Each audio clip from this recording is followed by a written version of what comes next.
We're starting 10.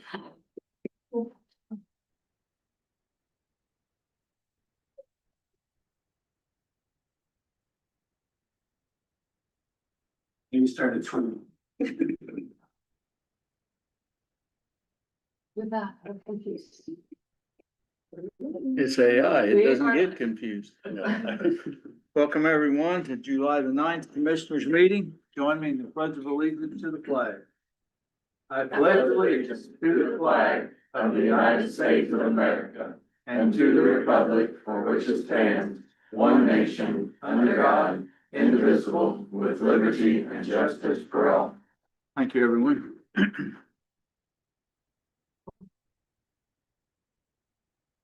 Okay. I would entertain a motion to approve the minutes from June the 25th.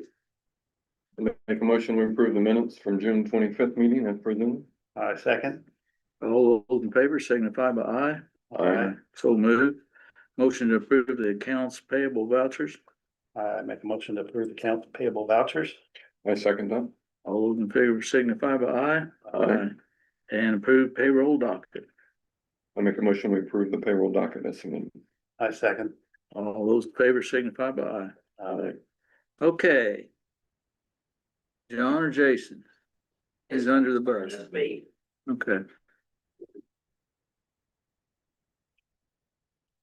All right, so we got two things. The first one's gonna be a professional services agreement with United Consultant. It's basically an on-call service. We have a few of them already, but we're just adding more tools to our toolbox. So I've got the contract here. Pretty similar to the other ones. I believe it's page 9.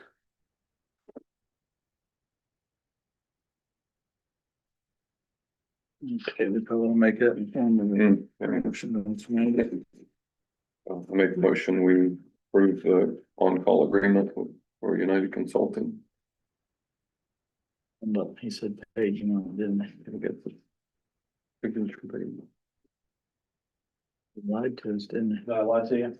Well, no, Does Did it it have an amount? not to exceed.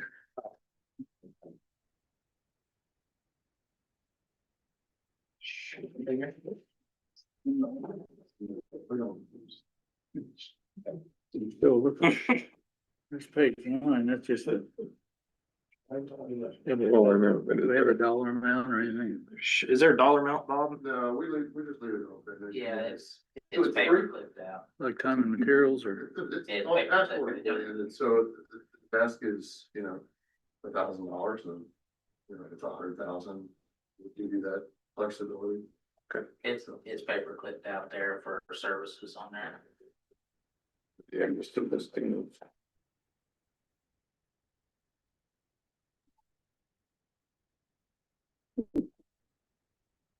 You sure? It was. There it is. The hourly billing rates.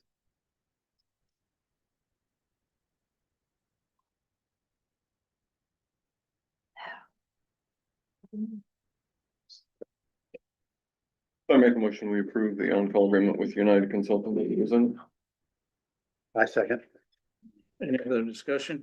All those in favor signify by aye. Aye. So moved. Thank you, guys.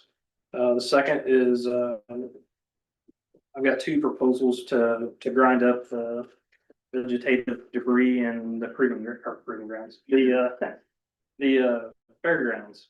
We tried to get a third, but we couldn't find another person to do it. The first one was gonna be from Dan Christiani Excavating. They are at 16,000 even. That's to grind up all the debris and leave the chippings on site. The second one is from Dirtworks Unlimited LLC. They're out of Brandenburg, Kentucky. They're at 16,335. Doing the same work as Dan Christiani. They're gonna leave the debris on site after it's been grinded up.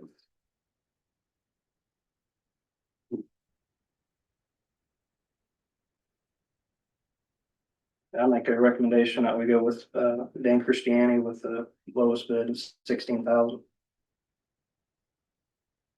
Yeah, I make a motion, we accept the bid from Dan Christianity, 16,000 to clean that debris up. I second that. We have a motion and a second. Any other discussion? Hearing none, all those in favor signify by aye. Aye. So moved. That was a big help to the community. Yes, it was. Mhm. Yes, it really was.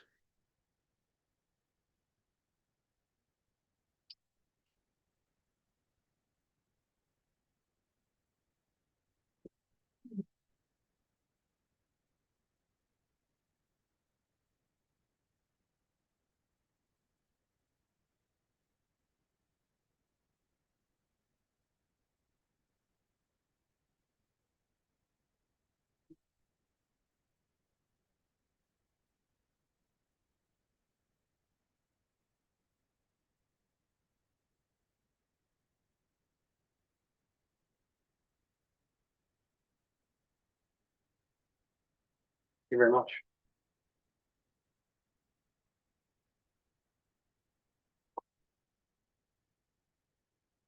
Okay. Next is the Adam Chemical Water Treatment Contracts for the courthouse and the old jail. Yeah, so we have, we contract through Adam Chemical, we have for the last, I don't know, probably more than 5 years or so. They do the, water treatment for both courthouse and jail. This is just their annual agreement. We pay them $150 per month per contract, so it's a total of $300 a month. We just bill them separately. And the jail is normally on another, it's a few months later, so I've asked them to just get them both at the same time, just to, It's for the chiller system, right? yes. Yeah. Mhm. I'll make a motion, we approve the Adam Chemical Water Treatment contracts for the courthouse and the old jail for $150 a month for each. I second. Have a motion and a second. Any other discussion? Hearing none, all those in favor signify by aye. Aye. Motion so moved. Okay, thank you, sir. Okay, wanna talk about this or?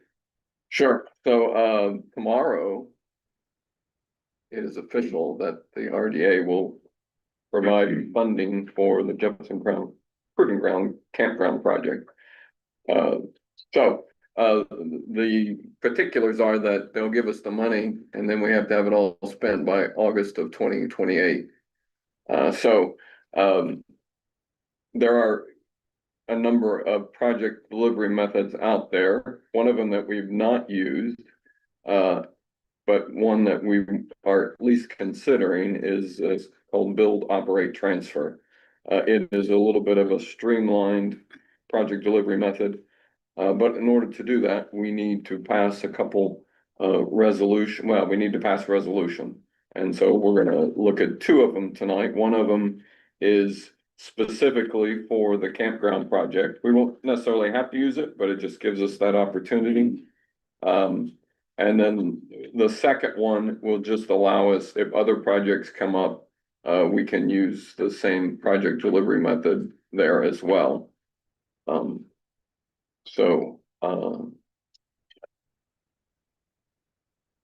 It's not well, depends on what your version of long and short is, 5 pages.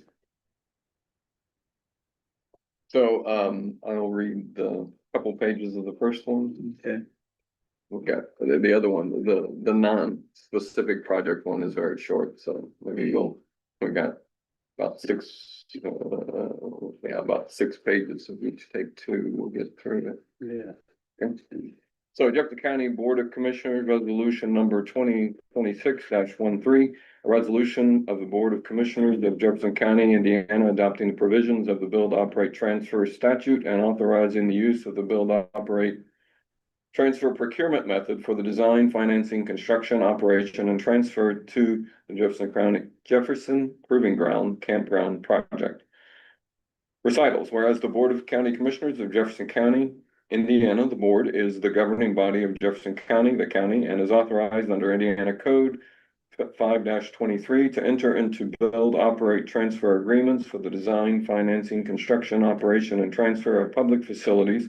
And whereas The build, operate, transfer statute permits a political subdivision after adopting the provisions of the build, operate, transfer statute by ordinance or resolution to enter into a build, operate, transfer agreement, a BOT agreement, with a private developer for the design, financing, construction, operation, and transfer of a public facility. And whereas the county has identified a need for a modern publicly accessed campground facility, the project to be located at 101 West Jefferson JPG Ordnance Drive, Madison, Indiana, 47250. Parcel number 39-03-000-001.001-010, 39-03-35 -005.001-010, 39-008-003-001.001-006, and 39-08-002-000-002.001-006 to serve residents and visitors, support local tourism and economic development, and provide recreational amenities consistent with the county's comprehensive plan and Parks and Recreation Master Plan. And whereas the county has determined that the build, operate, transfer procurement method is appropriate for the project because it allows the county to transfer design and construction risks to a private developer, secure a guaranteed maximum price, accelerate the project timeline, and leverage private sector expertise in campground design, construction, and operations while ensuring that ownership of the facility ultimately reverts to the county. And whereas the county has caused or will cause a request for proposals and qualifications, RFP/Q, to be prepared and published in accordance with the BOT statute, soliciting proposals from qualified developers for the design, financing, construction, operation, and transfer of the project. And whereas the BOT statute requires the notice of the RFP/Q be published at least twice, with the publications separated by at least 1 week of the second publication occurring at least 7 days before proposals are due, and the county will comply with all such notice requirements. And whereas the county will establish an evaluation committee to review and rank proposals received in response to the RFP/Q based on factors including, without limitation, the developer's qualifications and experience, technical approach, financial capacity, proposed price, operating plan, and ability to meet the county's schedule and quality requirements. And whereas the county will conduct a public hearing after notice given at least 10 days in advance prior to awarding any BOT agreement in accordance with the BOT statute. And whereas the board has reviewed the proposed use of the BOT method for the project and finds that the project is feasible, serves a public purpose, and is in the best interest of the health, safety, and welfare of the residents of the county. And whereas the board desires to adopt the provisions of the BOT statute and to authorize the use of the build, operate, transfer procurement method for the project, subject to the terms and conditions set forth in this resolution. Now therefore be it resolved by the Board of County Commissioners of Jefferson County, Indiana as follows. Section 1, adoption of the BOT statute. The board hereby adopts the provisions of Indiana Code, Section 5-23 in their entirety, as the same may be amended from time to time, and authorizes the county to use the build, operate, transfer procurement method for the design, financing, construction, operation, and transfer of public facilities within the county. This adoption does not limit the county's authority to use other procurement methods otherwise available to it under applicable law.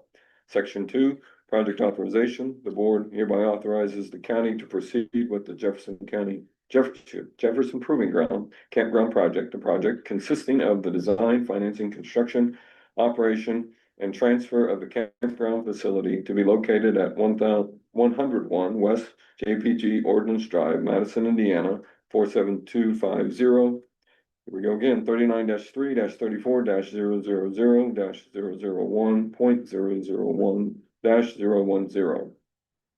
39-03-35-000-005.001-010. 39-08-03-000-001.001 39-006, 39-008-2-000-002.001-006, including all related site work, utilities, access roads, recreational amenities, and appurtenant, big word there, improvements, as particularly described in the RFP/Q to be issued by the county. Section 3, authorization to issue RFP/Q and establish evaluation committee.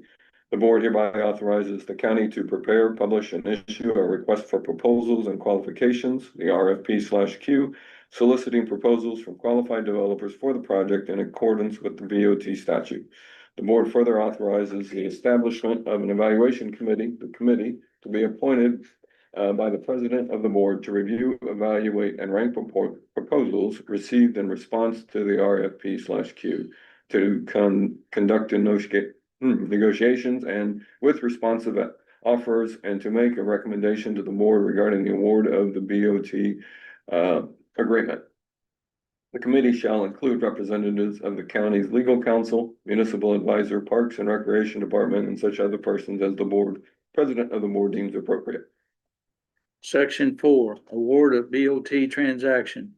Following the evaluation of proposals, the recommendation of the committee, and a public hearing held after notice given at least 10 days in advance in accordance with the BOT statute, the board may, by subsequent resolution, award the build, operate, transfer, transition, the BOT transaction to the developer submitting the most advantageous proposal, and confirm that the BOT agreement will constitute a BOT agreement under the BOT statute.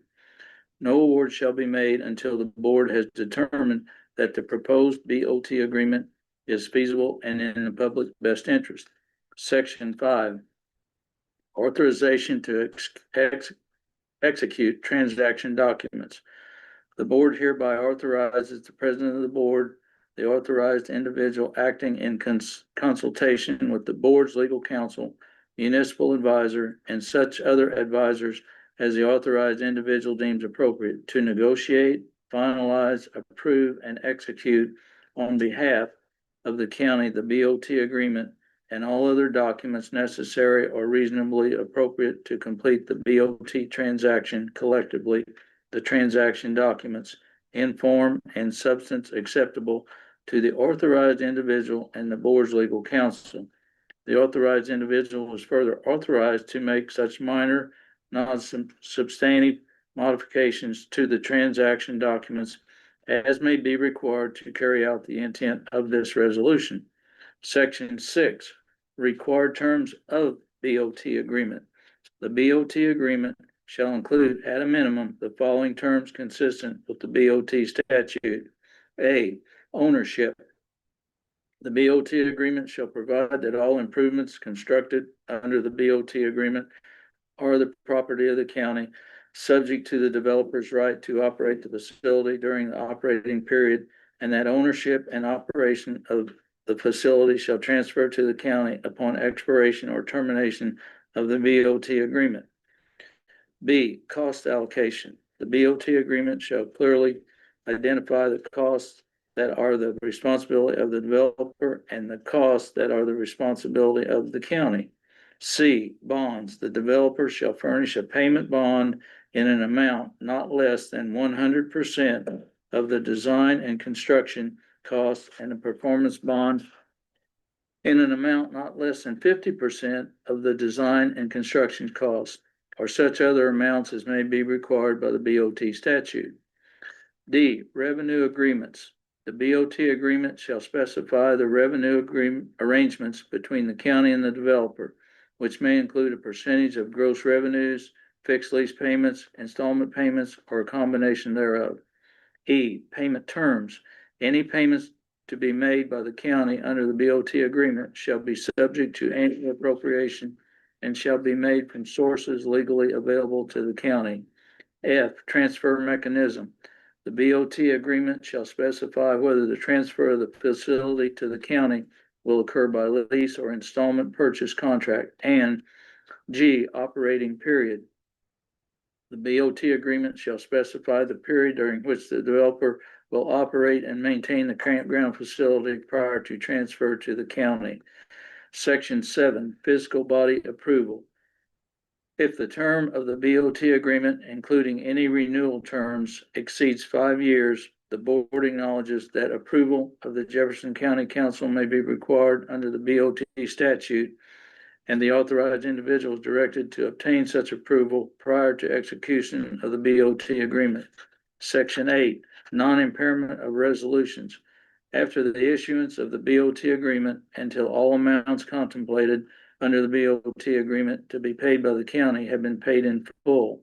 A, this resolution shall not be repealed or amended except with the consent of the holder of the payment rights under the BOT agreement. And B, the board shall not adopt any ordinance or resolution that adversely affects this resolution or the rights of the developer or any holder of payment rights under the BOT agreement. Section 9, severability. If any provision of this resolution is held to be invalid or unenforceable, such invalidity and unenforceability shall not affect any provisions of this resolution, which shall remain in full force and effect, and the board declares that it would have adopted this resolution and each provision hereof, irrespective of the fact that any one or more of the provisions may be declared invalid or unenforceable. Section 10, authorization of additional actions.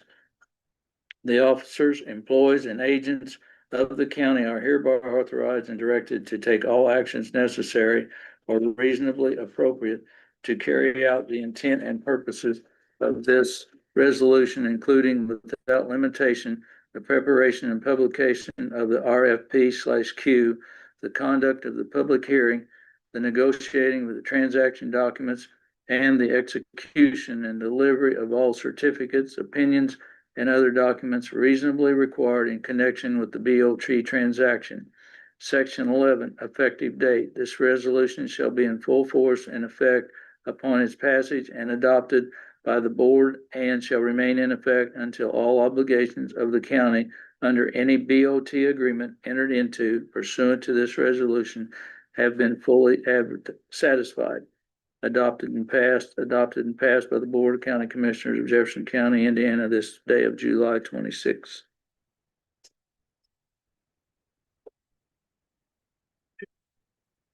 Well, that'd be you. I get the next one. Yes. Sure. We need to act on this one. Okay.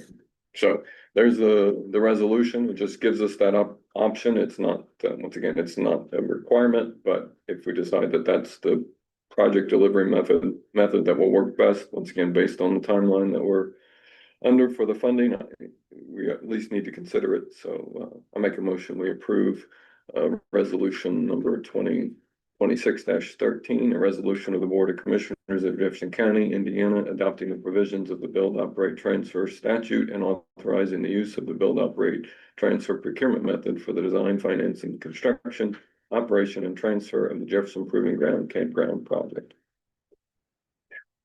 I second. Have a motion and a second. Any other discussion? Hearing none, all those in favor signify by aye. Uh,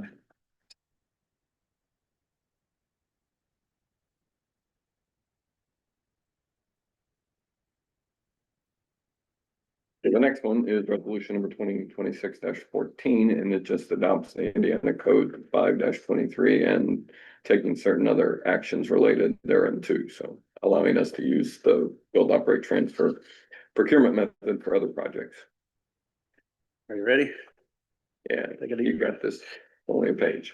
Deep Whereas, breath. whereas the County Board of Commissioners of Jefferson County, Indiana, the board have considered the provisions of Indiana Code 5-23 and whereas the board now desires to adopt the provisions of Indiana Code 523 by this resolution pursuant to Indiana Code 523-1-1 and whereas it is the intent of the board to issue a request for proposals and qualifications, the RFPQ, under Indiana Code 523 to explore the development, construction, financing, operation, and/or transfer of future public projects. Now therefore, be it resolved by the County Board of Commissioners, Jefferson County, Indiana as follows.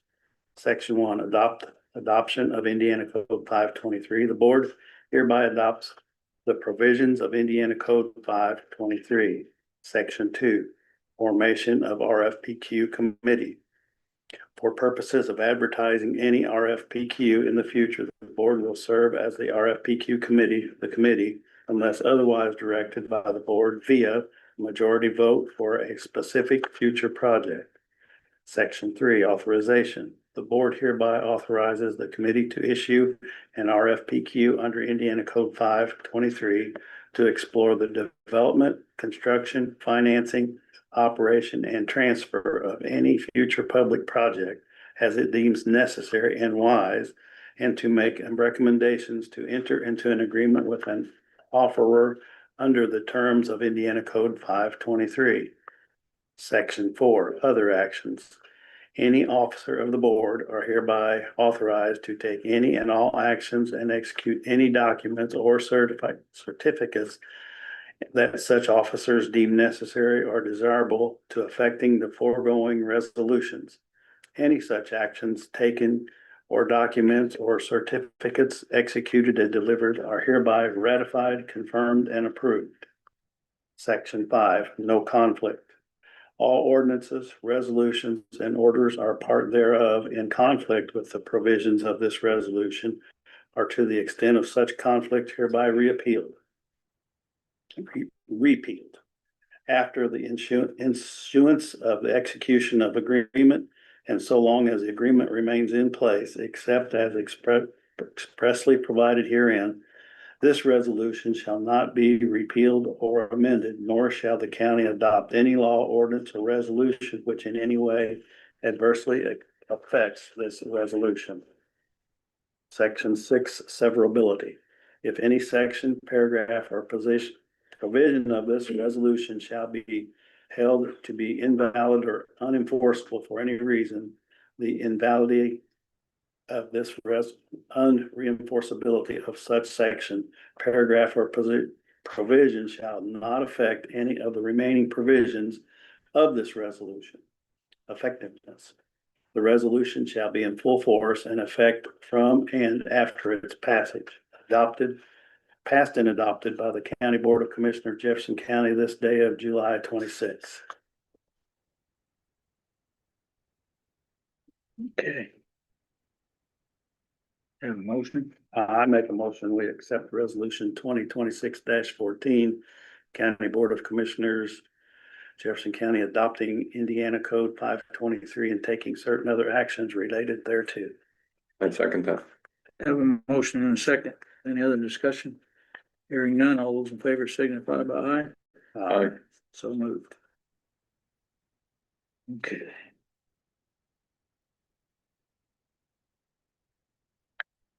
Okay. Let's go first. Brandon? Come on, Brandon. Several of you trying, no. You don't have to tell him about the pies, okay? I got one burner. We Out of one than the other. How you, Brandon? want to you. Good, good. We just finished training one of our dispatchers. She wrapped up in time for July 4th. So we're looking to fill our final spot. You guys know anyone who wants to be a dispatcher? And I met with Leap this week to progress the server relocation, so that's awesome. So hopefully we get some traction on that and get that wrapped up. And that's been business as usual. Yeah. Busy business as usual. Yeah. Mhm. Any questions? Mhm. Okay. Thank you. Trish?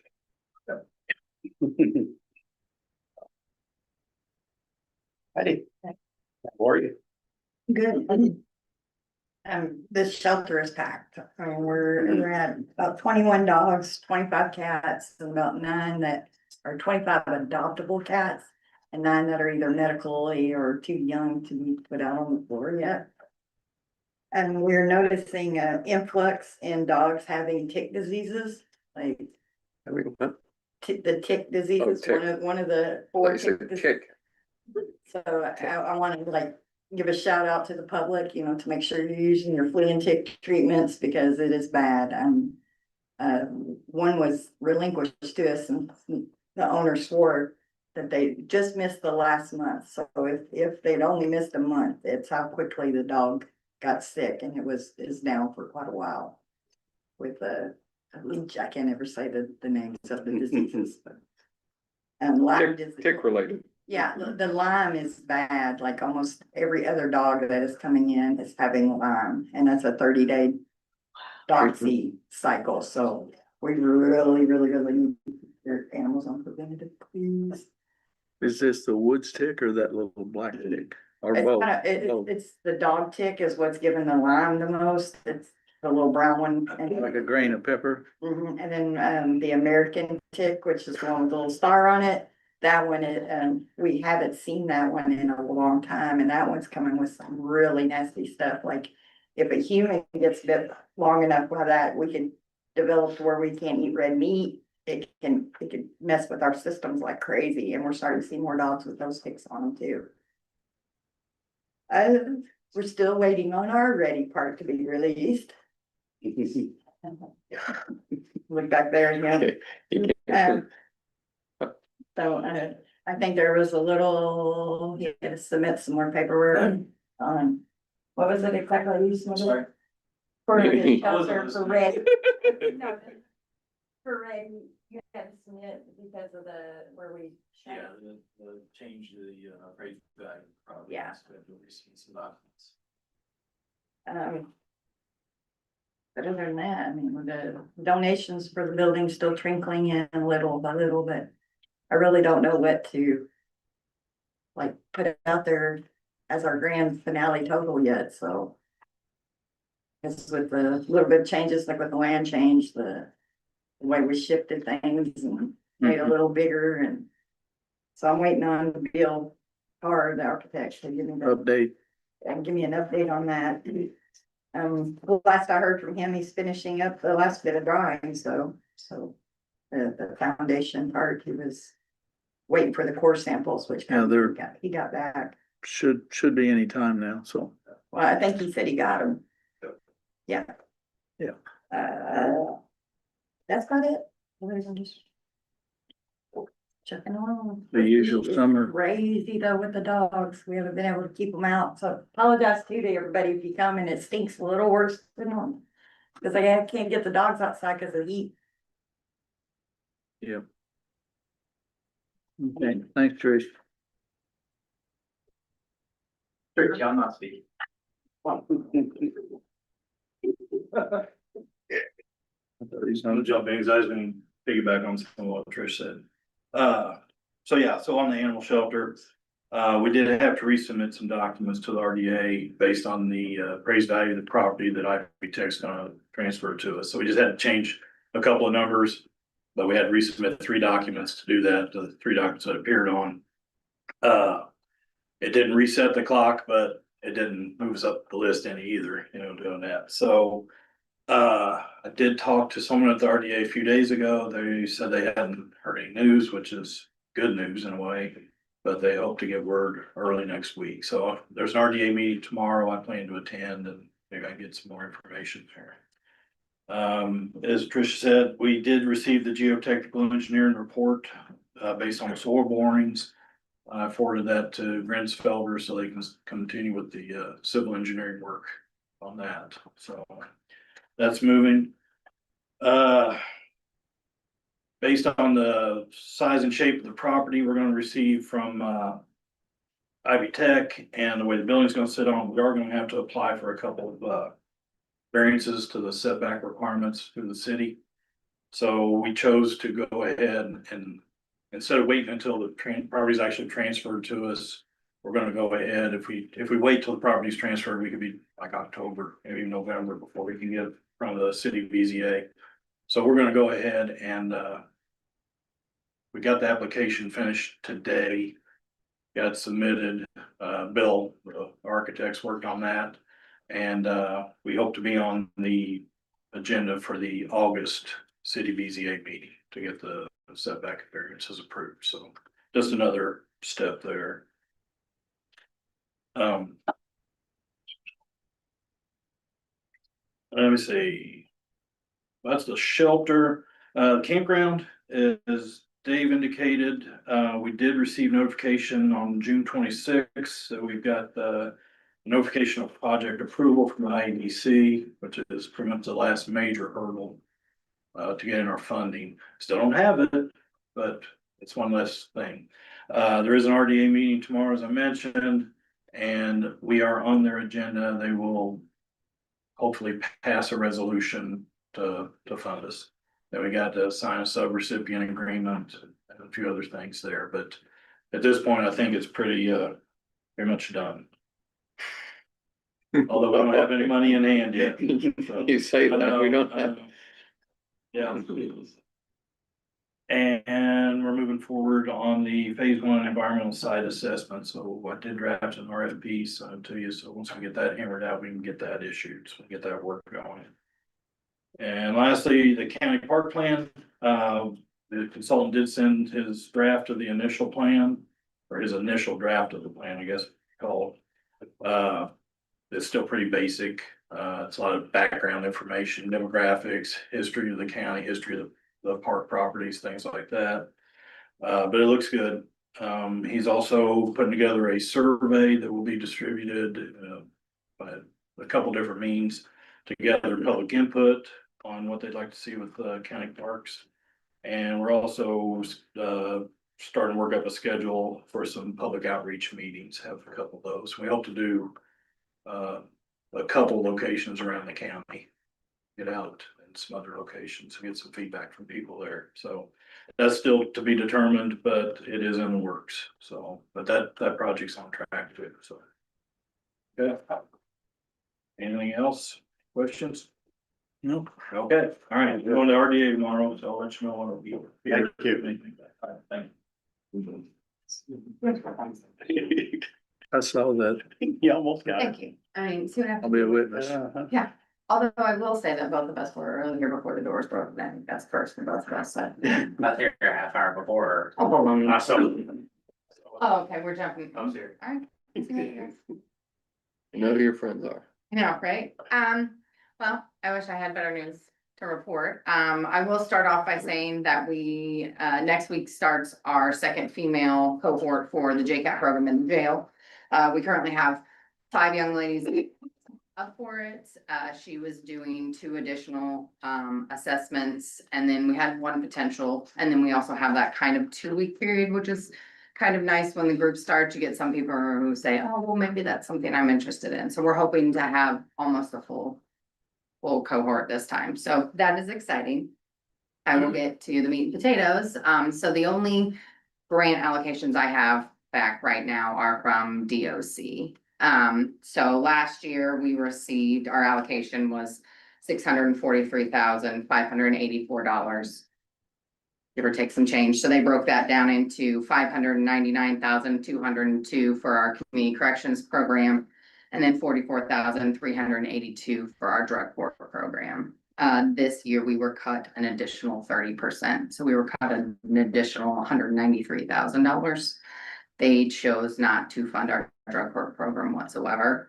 And then they cut our community corrections program to $450,509. So that is, I have, what we are doing right now is I'm getting a 1-page summary for you guys of what we've been cut, what positions we haven't filled. I'm still waiting for the Office of Court Services grant. They also helped out last year when DOC dropped pretrial coverage. They came out at the end with a supplemental grant. That helped us tremendously. They've of course said that that's what they hope to do. However, we have no knowledge of if that's coming around for that. Our Justice Partners grant, which is active right now, that's on the financial fiscal year. That's our federal grant that covers our peer recovery specialist, her salary. That will be up. We're applying for that in July. That's due at the end of July. However, DMHA cut their budget from 3 million to 1.5. So this will be the last year that they are also giving that grant out federally. So that's an additional, then we, again, like I said, we are applying for that same thing this year. hopefully to continue that at least for another year. As far as looking for what other additional resources we can use. We have two SAMHSA grants that we are currently actively, we're going to submit, I shouldn't say trying to get all that information so we can submit those, asking for additional supplemental funding to help out with, drug court and things like that that weren't covered. You know, looking into any additional funding that we can get. I wish I had more information as far as additional monies coming in, and I know there'll be numerous conversations with me. They're down the road as those trickle in, but I just wanted you guys to know where we were at.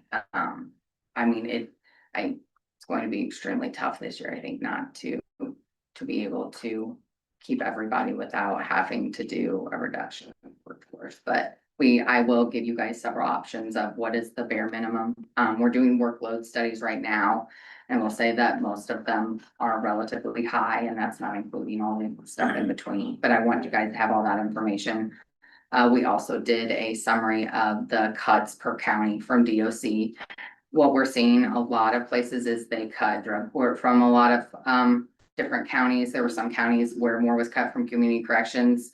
Seems like the focus more this year with DOC is more on their mental health courts, which frustrates me because we also thought we were in the process of working to get that also a licensed mental health court with our drug court this year. So again, that's just kind of where we are. But I know I'm on the agenda for next month or the next meeting in 2 weeks, and hopefully we'll have some more information with those totals for you. But How much was drug court, you said? drug court was cut 44 and some change. So. Questions from? Just that, A lot of cuts. We can look at the opioid addiction That was, funds and see what's there.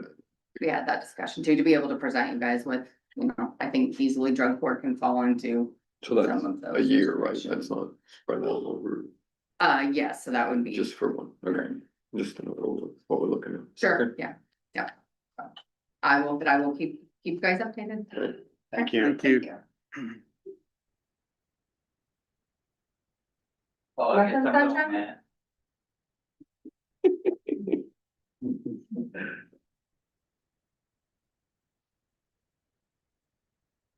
We're still catching up with the tornado debris, so I think we wrapped most of that up this week, so. Which is great news for us. Now we get back to. Getting back onto our roads that we're very behind on from flooding and tornado activities. So no bacon pies or anything like that, guys, so we're busy. But this week we've been hammering in some culverts, fixing some drainage issues, trying to get caught back up on some things. We still have several different places over in the Manville area to get to. We just haven't got everywhere yet, so we're heading that way. It's a slow move. Of course, we've been working on budget and trying to figure out some things here. As everybody knows, the gas tax suspension and things has kind of delayed some funding. It's supposed to be paid back by November 1st. Am I correct on that, Heather? November 1st in full is what they're Yes, but saying. we don't know the full effect of Correct. where they're pulling the payback Correct. from. It may be from a grant source later down the road. That we kind of rely on currently, so. Mhm. So we're setting ourselves up currently to mitigate that as best as we can. So we've cut some functions that we normally provide for at least a month. So I'll just say one, like our mowing, ditch and tree mowing and stuff. We've cut all that out here this month just to make sure we're not putting ourselves in a hole when we don't need to be. So we're just trying to look forward to making things a little smoother. So if we're not out mowing, I do apologize. We'll get there, just not this month. But other than that, that's pretty much, we've just been go with, so. But other than that, any questions? Oh, we did get a giant tree for for K Road residents over there. It did some damage to the road. I did forget about that, so. So yeah, it was probably a Look 15 more foot, about big around this table, wasn't it? yeah, about a 15 foot hole, probably 5 to 6 foot deep. So it took considerable amounts of the road and the bank. So more surprises, guys. It's just part of it, but we got that all put back together. So Guys did a good job on that. thank you. Yep. Anything else? Your turn, Matt. Everybody jumped up at the front. You were so patient though. Yeah, well, it's not normal. I don't have much for you either. We got a couple of local exercises coming up and state exercise coming up that we're gonna host at Ivy Tech. IDHS Response Division is gonna come down, take a look at the logistics building and then look around here for a little bit and just have a good chat and it's nice for them to get out, come around and see what people have and what people don't have all the same. So, they got a list of resources up there that we tap into quite a bit and I like the relationship that we have. So when they have some stuff left over or whatever, then we try to get it ready to get hold of some things so we don't have to purchase. So that's, I think it's a good deal when they come down. It's a good deal for us to get back up there too. So I like the relationship. It's good. Damage assessments are pretty much done. Still getting a couple of phone calls rolling on 211 line. I think we're pretty well done there. I haven't heard back from the state yet about where we set on the declaration beyond the state declaration. So I'm not sure that's gonna land at. We'll see where that goes. And I also did reach out to Andrew Forster about potentially hosting an event action plan workshop for all local festivals. And so it was weather is just gonna continue to be a problem. So I think it's impressive that we'll probably don't visit enough and probably need to have a discussion about. So make sure we got everything ready to go. And should something happen, or we're not stuck behind 8 ball and get caught up in the lighting that we shouldn't be in. So anyways.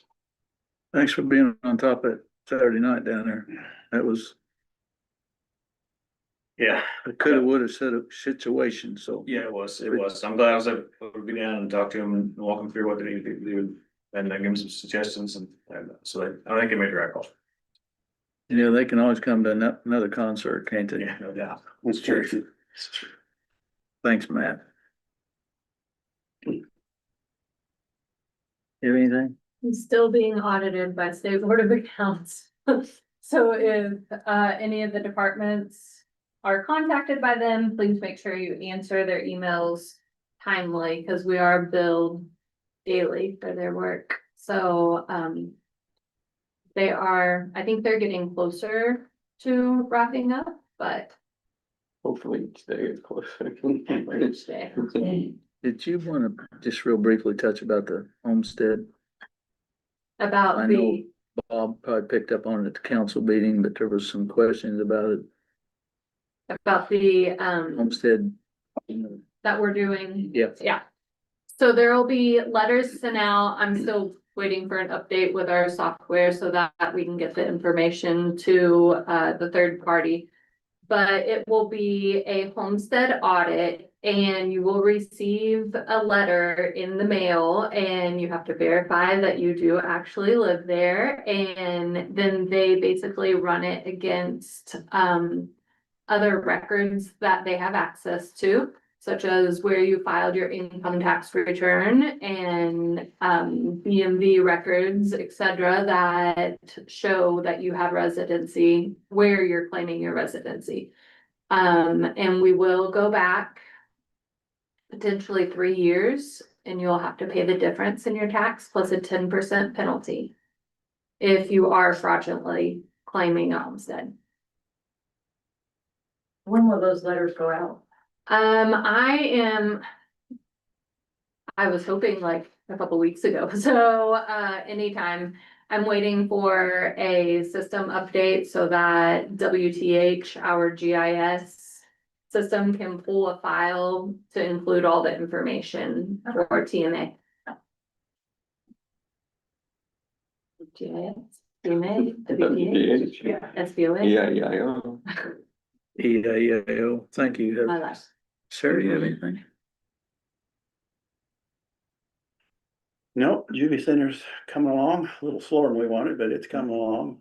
Found him another contractor today. He's making contact, so get us another bid. Okay, cool. Finish the, it's called capital improvement plan and the, infrastructure, part of the infrastructure plan, and then there will be a developer guide and we'll have copies to hand out to folks when it's finished. I think you've got, when, your meetings for the park plan, have you put any dates out there or? Not yet, so those are coming. That's it. Okay. I'm sure most of you know that, there was an appeal injunction filed against the, county and the BZA on the data center. And at our attorney's instruction, he said, we are not to talk about it. There's no point in taking till we see how this plays out. So that may answer a lot of questions for us down the road. So I just wanted to put that out there before we put public comment. So if anybody's got anything else other than that, come up to the podium and have your spiel. What about, if I don't wanna talk about this one, but future stuff? That different? Got 3 minutes. Can I talk about anything you want? As long as it's not about that. Pies? Hi. No pies? Listen, the Chicago Cubs are having the weirdest season I've ever seen. Cincinnati had a good game. They did, that was fun. Okay, first of all, I want to apologize to Commissioner Little and thank you for your patience. You have already heard this. So, a couple of meetings ago, it was stated that if this body was to entertain the notion of moratoriums for future data centers, there'd need to be reasoning and purpose behind that. And so, I'm providing that. I emailed that to you guys Tuesday evening, I believe, so you should have all had time to read that, but I'd love to just get it on record here. So I'll read that real quick and then I have a quick follow-up question. And if you want to nose off, it's fine. I'm sure Mr. Lee could just give you a little nudge. You already know what I'm gonna say. Proposed a 12-month moratorium on the issuance of permits to any person, firm, or entity seeking to place or install a data center on any property in Jefferson County, Indiana. Activities during this 12-month moratorium. The county government would create a study group called the Jefferson County Study Group out of elected officials and selected citizens to study data center policy around the state and country in order to learn best practices and draft ordinance language for county officials to then do. This group will report at regularly designated intervals to the county council and county commissioners. Issues the Jefferson County Study Group will consider. Clear definition of data center amended to the UDO, it doesn't currently do that. Sound level issues, setbacks, backup generators, screening, cooling systems, underground utility feed, security fencing, fire department training, verification of water rights, and adequate supply of water, waste and wastewater management assurances, decommissioning plan, lighting plan, hazardous materials disclosure, environmental impact, and public health impact. Justification, having ordinances will enable us to ensure public health and safety, define what benefits we want for our county, create fail safes that hold any company responsible for not meeting our expectations, and guarantee that we are not left holding the bag for those companies if they choose to leave our county or not adhere to their promises. So obviously, this moratorium would not impact the already proposed and currently litigated JPG project, so we're just talking about anything else, Marble Hill. So, having said that, I would just ask you guys, is there any reason, having heard this, having had time to consider it, that you would not consider and vote upon? Not asking you to say yes or no, but we're gonna do a moratorium. Is there a reason you wouldn't do it? I think this ruling on this might answer a lot of questions Might solve the problem. because Solve the problem. That's an interesting way to put it. I'm an interesting guy. But, you know, depends on how this judge looks at the definition of the UDO. Maybe Yeah. we're all wet, maybe we're not. I don't know. I'm not an attorney or Yeah, sure. judge, so. Okay. Same. All right.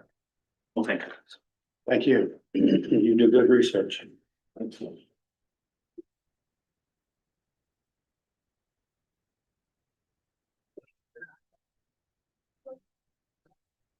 Hi, Hey, I'm Sarah Patterson, and I just have a procedural question for you. The agenda posted online did not include the campground projects that are on the agenda here.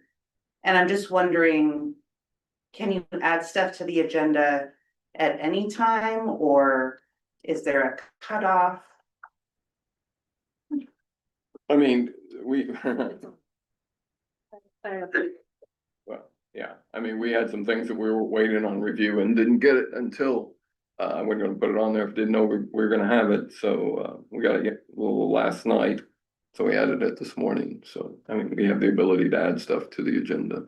Okay, so up until what time, or is it up until the meeting stuff? can be Well, added to the I mean, she agenda? put it up online this morning, I would imagine, so I mean, we did it, we try to give you a little bit of warning, but in some cases. We're trying the best we can to get stuff out there, but we need to get this moving with the financing becoming available. And we have to have it spent by August the 28th, so maybe 2 weeks isn't a big deal, but we were trying to get it up here and anyway. Okay, I was just wondering about the procedures, thanks.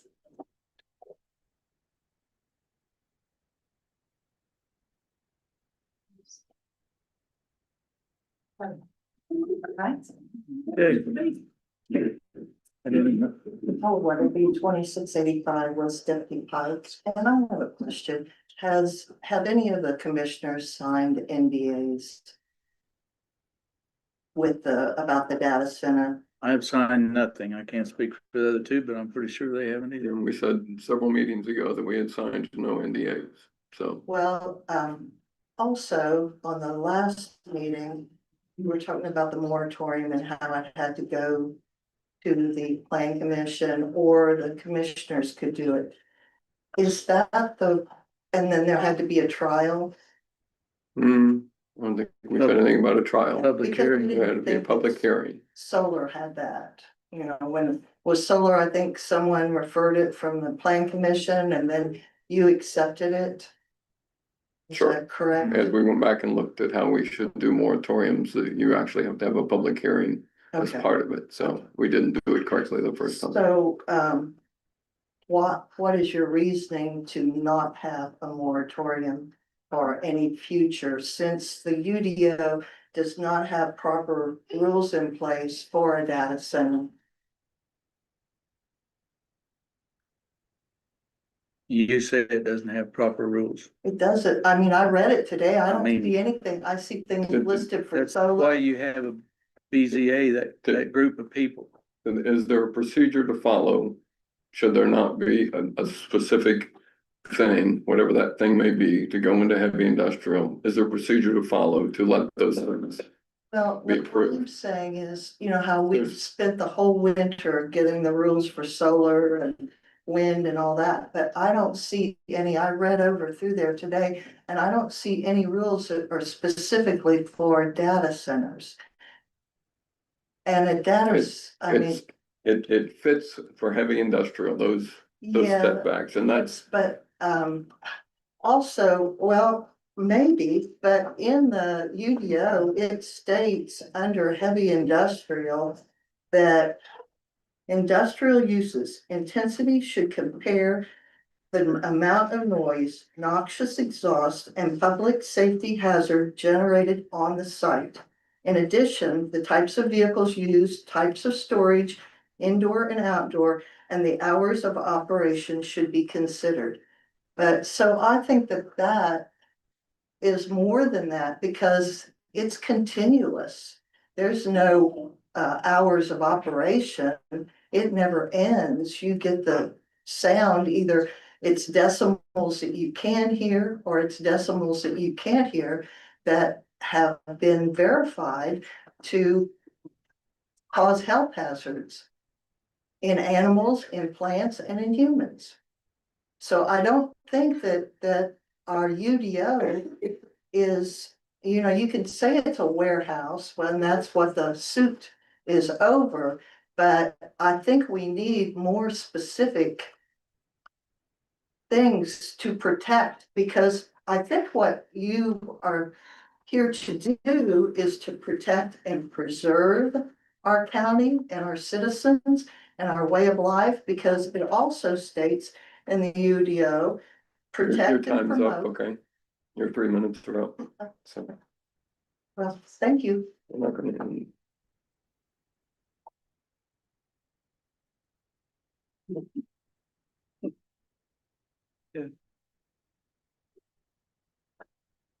Nobody else, I'd entertain a motion.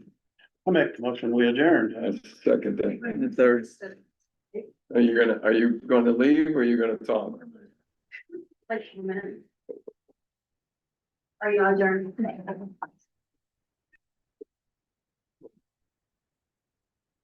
So I'm Tanya Hess. I'm at Pleasure Ridge Lane in Madison. And hello. So I want to talk about what another county is doing, and then mention a little something about jobs at data centers. So another county that is not waiting for another proposal nor data center permit, I want to give a timeline. The Miami County Plan Commission has, they've given a recommendation, it was back on April 8th, for an adoption of an ordinance to impose a temporary moratorium on the acceptance, processing, approval of all applications and permits. And then the Board of Commissioners, they adopted that on May 4th. The Miami County Plan Commission then gave a favorable recommendation to the Board of Commissioners on May 13th for an adoption of an ordinance regulating the development of data centers. And why they did that was because of the resolution that they introduced. They said the zoning ordinance that they had in place since January 16th, 2001, that zoning ordinance does not adequately define what a data center is given advancement in technology or provide development standards or regulations applicable to the unique nature of data center development within Miami County. So they had a public hearing, and they have a final draft proposed for data center ordinance. And coming up on July 20th of this month, they will have, so they really sped through this. They have a proposed zoning ordinance just specific for data centers. So for those of us who are keeping score at home in the state of Indiana, per the Indiana University Environmental Resilience Institute, we have 11 counties now that have specific regulatory ordinances for data centers. We have 18 that now have introduced temporary moratoriums. And we have 2, which are Marshall and Cass, who have counties who have development bans for data centers altogether. So, and if I could just quickly say about jobs at the data center, if for the one that was maybe in discussion or future ones, a AI hyperscale data center can provide jobs. Facility and hardware engineers like mechanical, electrical, HVAC specialists will be needed for sure, but the true number needed on site will probably fall far short of what you're being told, what the county officials are being told. Everything we are reading is historically showing that to be true for every data center we are learning that is coming online. It's less jobs than what was initially told. And for the jobs that a data center can provide, which that initial number may sound great, a lot of those positions can be done remotely. So you might be told a certain number of jobs are coming, but those jobs could even be travel. They could travel from an outside location to service the data center. So case in point, my family has a close friend who is a software engineer. That person not only does not work in the same town as their employer, but they don't even work in the same state. A software engineer is deeply involved in the building of the cloud infrastructure and network automation. Your time's up, sorry. Thank you.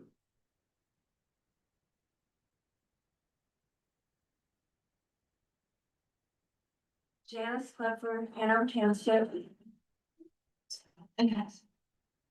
It seems that the public perception problem was that this thing came in, and before we knew about it, we're not talking about this thing, Okay. okay? any of them. some of them come, they going all over the country, they're going into areas, they're going into areas that don't have those data centers listed, so they can be described as a warehouse. What about the next one? We can't talk about this one. What about the next one? Who owns Marble Hill? Who owns Marble Hill? And somebody, somebody out of Michigan owns it. Management Court, Bill, Sure. Michigan. Mhm. So- They've had it up for sale for 40 years about now. Okay, so if they decide to submit a plan, a development plan, how many days do they have to wait? Is there a, before somebody says, yeah, okay, this is okay, is there a minimum, maximum number of time? I mean, it has to be reviewed, just like the one that will go into JPG, right? So however long that review takes. However long it takes. But it seems like they're going into areas that don't have anything about data centers written in any of their planning or unified development ordinances. So I've been looking at it also, and it's very specific about how tall they can be, how far they have to be, what kind of lighting they can have, access. We want you to protect us from negative effects, eminent domain, noise pollution, construction lighting, noise, traffic. We want specific items written down that protect us, that are in writing, that protect us from any negative effects from any data centers that come in. And I don't know why that you wouldn't want to do that. Doesn't. Everyone's making an assumption that no matter what they turn in for their development plan up at JPG, that we're just gonna pass it, and that's not true. We've never said that. You assume that, but we've never said that. The only thing that's been approved is that a data center fits into a heavy industrial area. That's the only thing that's But happened. that could happen again. That's right. It could happen again, It could. but we don't know anything about them until they submit their building permit Okay, application. but not even that one. Somebody submits one for Marble Hill, they can't sell it, they're gonna sell it to a developer for a data center. If we don't have a moratorium, then it's gonna go through just like this one did. It gets submitted, yeah, that's zone 1, 2, that's a warehouse that fits this, and this. If we don't spend some time studying these negative effects, what prevents another one from coming in?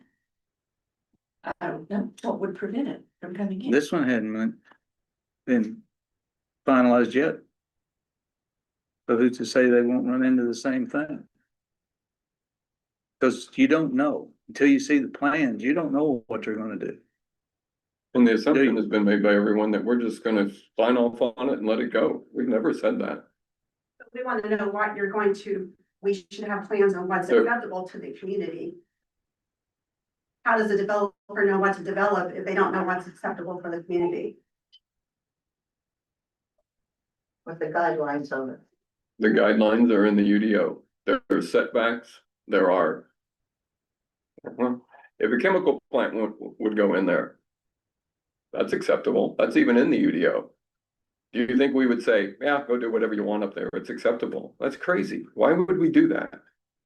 Why weren't we let in on it? Why was? Well, once again, I don't know how many times we have to say it. The only thing that's been approved is that the zoning administrator said a data center fits into the heavy industrial zone.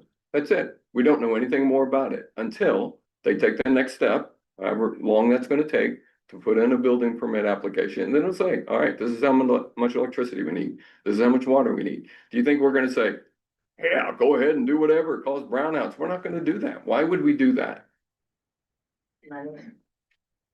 Well, I know there's a rumor out there, we're all getting $500,000. Wow, can't wait to see that one. That ain't happening. So money for, we'd like, someone has a property, they own that property, right?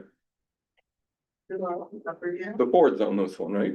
The MCM owns that one. We were bullied at the BCA. meeting You were by bullied at the boards, BC. Saying that they would go to the state and the county. would- Your time is up. You've already spoke. You wanna come up? You got 3 minutes. Anna Augustine, 5020 North US 421. Gonna try to keep this short and sweet because the data center stuff is not really relevant right now because there's no action being taken. But I wrote this today to come to the meeting, but so I'm just gonna read it as is, so take it with what you will. So the data center conversation isn't going away, and I suspect that it will continue until the voice of the people feel heard or at least respected. Inaction by the commission, the planning committee, and the BZA fuels mistrust in local governance. The solution to this is to openly discuss any reasonable actions up to and including the data center ordinance or moratorium, so that citizens can trust the elected officials have at a minimum giving consideration to their concerns. I have attended and watched many meetings where citizens with opposing viewpoints or even just coming with concerns have been scoffed at and belittled while standing at this very podium. And today I even watched green shirt, don't know your name, watched you scoff at somebody, not very nice. Anyway, procedural questions may be common knowledge to you all, but may not be for others in the community. Treating people like an inconvenience for asking questions is not helpful and deters folks from asking questions in the future. And the continued comments of where were you in 2018 and why wasn't this brought up when we were making the ordinances fails to account for the folks that have moved to Madison after the time frame for input. This attitude does not suggest that this county is open to continuous improvement. And I don't accept that we can't or shouldn't address concerns because there aren't any particulars yet. Failure to plan for concerns can lead to bigger issues. If there is even a chance that one or multiple of these data centers, are coming into the county, we need to be prepared and open for conversations. Thank you. Thank you.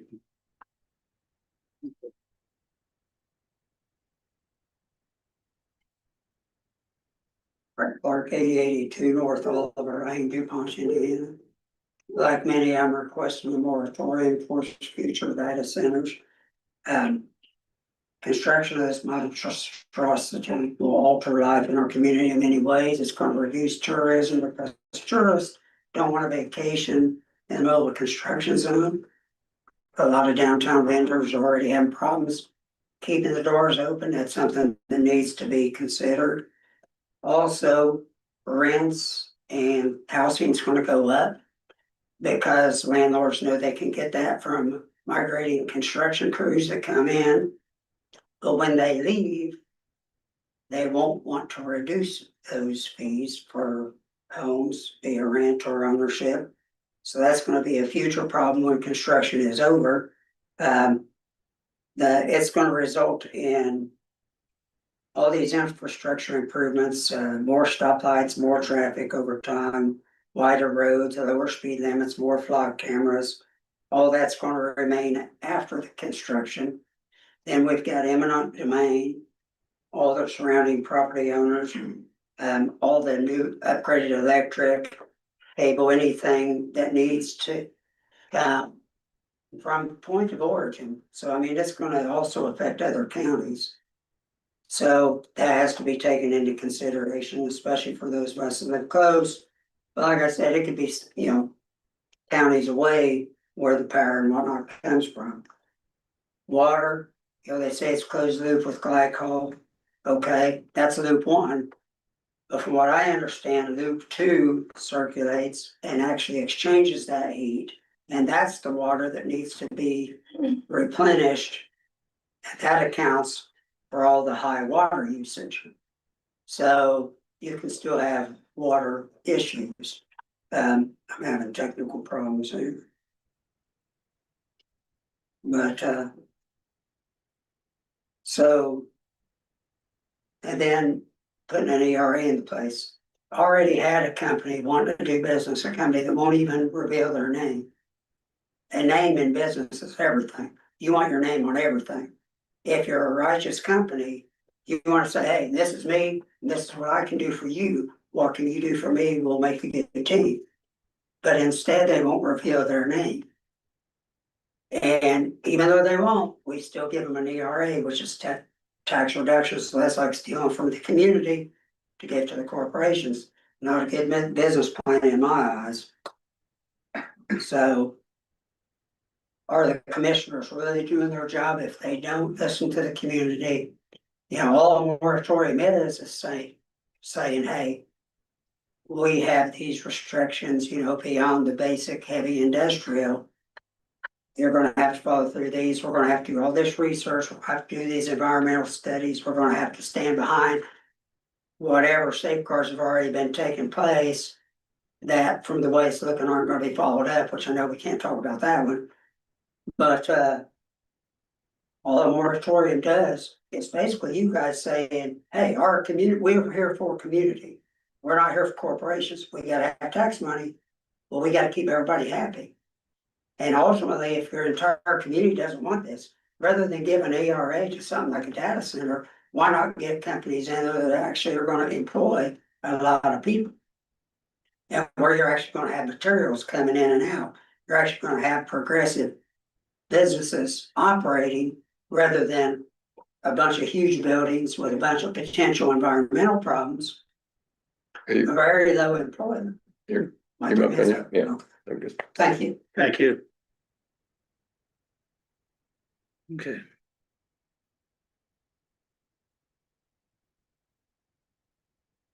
You started it, you wanna do it again? I'm gonna do it again. Sure, I make a motion, we adjourn. I second that.